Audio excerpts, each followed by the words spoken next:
उसमें डेवलपमेंट हुआ है, लेकिन सिलेक्टिव जगह पे। मतलब आप अगर पार्षद के तौर पे काम कर रहे हैं तो पूरे एरिया के लिए आप काम करेंगे, लेकिन पिछला जो कार्यकाल रहा है पार्षद जी का, वो बस सिलेक्टिव एरिया में रहा है। नाली बजबजा रही है, पूरा जमा हुआ है, गली में लाइट नहीं है। बहुत घर में तो ऐसा है कि लाइट पहुंचा भी नहीं है। जब घूम रहे लोगों से जनसंपर्क बना रहे तो लोग बोल रहे हैं कि हर सभी कोई आते हैं यही बोलते हैं कि नाली बना देंगे, सड़क बना देंगे, मतलब जो बेसिक चीज़ें हैं वो देंगे, लेकिन अभी तक हुआ नहीं है। बदलाव होना चाहिए। उन्होंने भरोसा किया अपने पिछले पार्षद पे, लेकिन वो उन पर खरा नहीं उतर पाए, है ना। तो बदलाव तो होना ज़रूरी है। शिक्षा के क्षेत्र में काम किया है, बेहतर काम किया है, और यही उम्मीद लेके आया हूँ कि अगर इस क्षेत्र में काम करूँगा तो बेहतर काम करूँगा।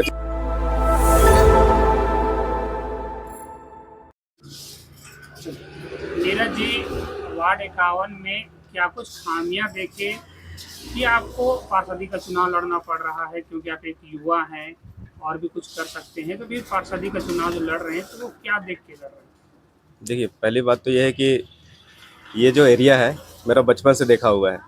पिछले 10 साल 15 साल जो भी 3-4 साल के जो 3-4 टर्म हुआ, उसमें डेवलपमेंट हुआ है, लेकिन सिलेक्टिव जगह पे। मतलब आप अगर पार्षद के तौर पे काम कर रहे हैं तो पूरे एरिया के लिए आप काम करेंगे, लेकिन पिछला जो कार्यकाल रहा है पार्षद जी का, वो बस सिलेक्टिव एरिया में रहा है। बहुत सारा एरिया अभी भी है। अगर आप गली में घुसेंगे तो 10 साल पहले 15 साल पहले जो स्थिति था, अभी भी स्थिति जस का तस है। नाली बजबजा रही है, पूरा जमा हुआ है, गली में लाइट नहीं है। बहुत घर में तो ऐसा है कि लाइट पहुंचा भी नहीं है। जब गली गली सारे घूम रहे थे तब समझ में आया कि डेवलपमेंट तो जीरो हुआ है यहाँ पे, और किसी किसी एरिया में हुआ है, लेकिन उससे आपसे काम नहीं चलेगा। आपको करना होगा तो पूरा करना होगा। अब बहुत सारे एरिया ऐसे घूमे हैं जहाँ पे नाली के नाम पे कुछ भी नहीं है। नाली आपका जो पानी है वो रास्ता में बह रहा है।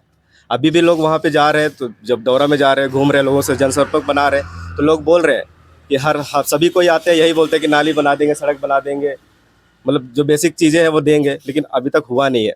तो हम यही आप लोग के द्वारा अपील करना चाहेंगे कि नए लोगों को, युवा को मौका दीजिए, जो उसी एनर्जी से आपका विकास भी होगा। वार्ड 51 की जनता आप में कैसे विश्वास करे कि आप समग्र विकास करेंगे, क्योंकि जो पिछले आए थे उन्होंने भी यही वादा किया था, तो आप कैसे समग्र 51 जो वार्ड है उसका विकास करेंगे? देखिए, बदलाव होना चाहिए।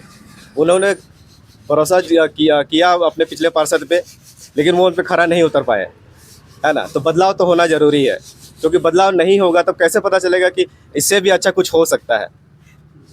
आप एक युवा हैं और शिक्षित युवा हैं। युवा के रूप में लोग देख रहे हैं कि नशे के ऊपर ज़्यादा ध्यान पड़ रहा है। नशे को लेकर के आपकी क्या कुछ हम भूमिकाएं हैं? जैसे आपने बोला शिक्षा के बारे में पूछा, तो मैं बता दे रहा हूँ कि मैं एक इंजीनियरिंग ग्रेजुएट हूँ। पॉलिटेक्निक कॉलेज में 10 साल एज ए असिस्टेंट प्रोफेसर पढ़ा चुका हूँ।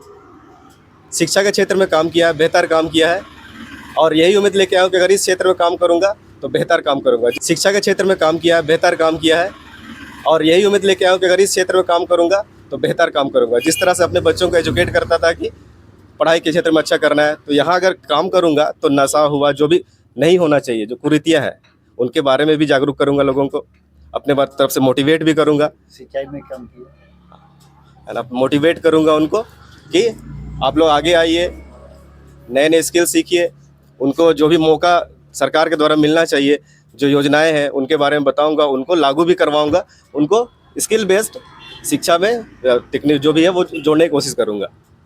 एक समस्या ये भी है कि सरकार द्वारा बहुत सारी योजनाएं चलाई जाती है, लेकिन आम जन तक उनकी पहुंच नहीं हो पाती, क्योंकि वो अवेयरनेस नहीं होती। हाँ, आप उन योजनाओं को धरातल पे कैसे उतारेंगे? सबसे पहले तो खुद जानकारी लूंगा क्या क्या नया चीज़ योजनाएं लाई जा रही है, क्योंकि अगर आपको खुद जानकारी नहीं होगी तो बताओ कैसे। मैं पहले खुद उसके पहुंचना चाहूँगा कि क्या क्या योजना है वो कैसे लाएगा। खुद स्टडी करूँगा, उसके बाद उसको अपने क्षेत्र में लागू करूँगा, जो भी सरकार के द्वारा योजनाएं जो लाई जाएंगी। चलिए, आपको क्या लगता है कि वार्ड 51 में क्या कुछ अभी बचा हुआ है कार्य, जो आप जीत करके आएंगे तो आप उसको परिपूर्ण तरीके से पूरा करेंगे? सबसे पहले अगर पूरा क्षेत्र जो दौरा किए, 51 क्षेत्र बहुत छोटा है। अगर इसको एक्चुअली में अगर डेवलप किया जाए ना, बहुत अच्छे से डेवलप हो सकता है। ये बहुत अच्छा एरिया, पॉश इलाका भी बोला जाता है इसको, लेकिन यहाँ पे कुछ कुछ ऐसा एरिया है जो स्लम एरिया के तुलना किया जा सकता है उससे। हम उसको बदलना चाहेंगे।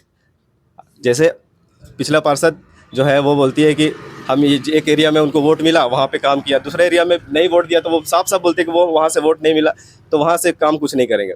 मेरा ये बदलाव होगा उसमें कि जहाँ से वोट नहीं भी मिलेगा, अगर ऊपर वाले के दुआ रह गया, अगर जीत जाओ तो पूरा समग्र विकास करूँगा, और जिसमें नाली, पानी, लाइट, बच्चों के लिए या लड़कों के लिए खेलने का जो जगह है सुनिश्चित करूँगा कि वो बनाया जाए ताकि डेवलपमेंट पूरा हो सके। हमारे समाज में महिलाओं की मुख्य भूमिका रही है, क्योंकि उनकी आबादी जो है महिलाओं की है हमारे समाज में। जी बिल्कुल उनके उत्थान के लिए आप क्या करें? जी, उनको जो एक महिला समूह रहता है, जो मैंने अभी 2-4 समूह से मुलाकात भी की, उनके पास कुछ बेसिक चीज़ें नहीं है, जैसे कोई बैठकी के लिए जगह होना चाहिए, या फिर क्या बोलते हैं उसको, मतलब इस तरह के जो संस्था रहते हैं ना, जो महिला ग्रुप है, उनको और महिलाओं को जोड़ने की कोशिश करूँगा ताकि लोग आगे आए, जागरूक हो और एक ग्रुप में बढ़ के समाज के लिए बेहतरी कर सके। वार्ड 51 की जनता से क्या कुछ आप अपील करेंगे? वार्ड 51 से यही अपील करना चाहूँगा आपके माध्यम से कि एक शिक्षक को मौका दीजिए। शिक्षक हमेशा बदलाव चाहता है और वो हर एक बच्चे को जिस तरह से देखता है, सब बराबर नज़रों से, चाहे वो अच्छा हो चाहे बुरा हो, और सबका डेवलपमेंट चाहता है।